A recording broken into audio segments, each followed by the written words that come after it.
معجزات کا ذکر بچپن میں ہم نے اپنے بڑوں سے سنا اور یہ ہمارے بچپن تک ہی محدود ہو کے رہ جاتا ہے۔ حالانکہ ایک خاص ویژن کے ساتھ ان پر غور کیا جائے تو ان سے نہ صرف ہمارے وزڈم میں اضافہ ہوتا ہے بلکہ ان کا ہمارے ایمان اور عقیدے کے ساتھ بہت گہرا تعلق ہے۔ یہ ایسے مظاہر تھے جن کو آج تک کوئی سائنٹیفک لا بیان نہیں کر سکا، جیسے کس طرح حضرت ابراہیم علیہ السلام کو آگ سے بچا لیا گیا جبکہ آگ کی کیمیکل پراپرٹی ہی جلانا ہے، کس طرح سمندر کو دو حصوں میں تقسیم کر لیا گیا جبکہ پانی میں بہت اسٹرانگ ہائیڈروجن بانڈنگ موجود ہے، کس طرح چاند کو دو حصوں میں تقسیم کر لیا گیا، کس طرح حضرت داؤد علیہ السلام ہواؤں کے رخ کو بدل دیتے تھے جبکہ ہوائیں کنویکشن کے نتیجے میں چلتی ہیں۔ یہ وہ تمام سوالات ہیں جن کا انسانی عقل جواب نہیں دے سکتی، کیونکہ یہ کوئی عام چیز یا واقعہ نہیں۔ اللہ تعالیٰ قرآن پاک میں بار بار معجزات کو اپنی نشانیاں کہتے ہیں۔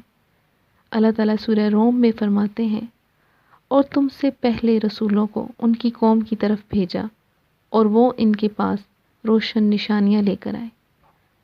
نشانیاں کیا ہوتی ہیں؟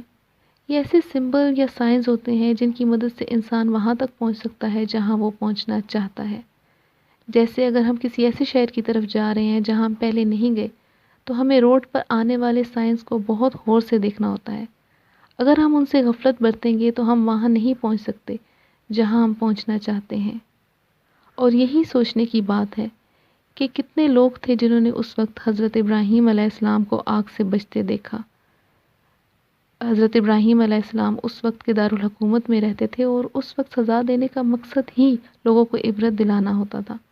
تو کتنے لوگوں نے یہ منظر اپنی آنکھوں سے دیکھا ہوگا؟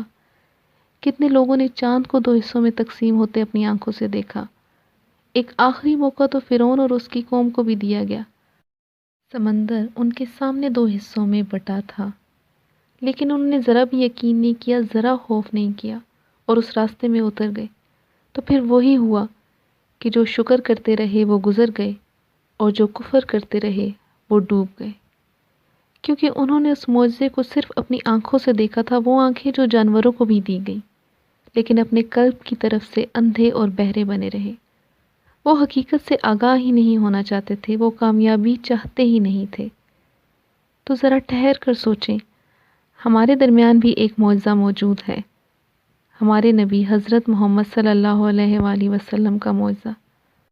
کہیں ہم بھی اس ہجوم کا حصہ تو نہیں جنہوں نے معجزے کو صرف اپنی آنکھوں سے دیکھا اور کانوں سے سنا؟ نبی کریم صلی اللہ علیہ وآلہ وسلم نے فرمایا، ہر نبی کو ایسے ایسے معجزات عطا کیے گئے کہ انہیں دیکھ کر لوگ ان پر ایمان لائے۔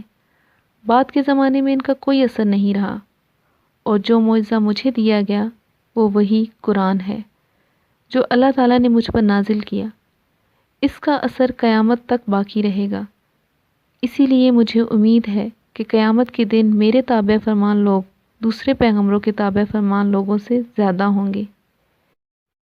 اسی حدیث کے ساتھ ہم قرآن پاک کو ایک معجزے کے طور پر سمجھنے کی کوشش کریں گے، اور یہ بات یاد رکھیں گے کہ ایک مسلمان کبھی معجزے سے انکار تو نہیں کر سکتا، لیکن ایک مومن کبھی اسے نظر انداز نہیں کر سکتا۔ شکریہ۔